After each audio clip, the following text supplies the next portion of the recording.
ಸೈಡಿಗೆ ಬೀನ್ಸ್ ಪಲ್ಯ ಹಾಕ್ತಾಯಿದ್ದೀನಿ.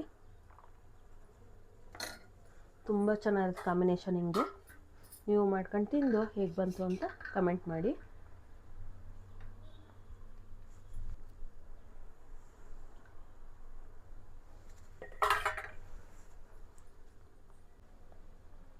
ನೋಡಿ ಬೀನ್ಸ್ ಪಲ್ಯ ಟೇಸ್ಟ್ ಮಾಡಿ ಹೇಳ್ತಾ ಇದ್ದೀನಿ ನಿಮಗೆ ಹೇಗೆ ಬಂತು ಅಂತ.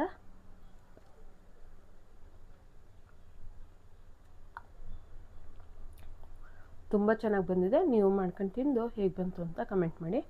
ನೋಡಿ ಮೆಂತ್ಯ ಮುದ್ದೆನೂ ಅಷ್ಟೇ, ನಿಮಗೆ ಅದ್ರ ವಿಡಿಯೋ ನೆಕ್ಸ್ಟ್ ವಿಡಿಯೋ ಹಾಕ್ತೀನಿ. ನೋಡಿ ಮೆಂತ್ಯ ಮುದ್ದೆ ಬೇಳೆ ಸಾರು ಕಾಂಬಿನೇಷನ್ ಸೂಪರು. ಬಾಯಲ್ಲಿಟ್ಟರೆ ಗುಳುಮ್ ಅನ್ಬೋದು, ಅಷ್ಟು ಚೆನ್ನಾಗಿ ಬಂದಿದೆ.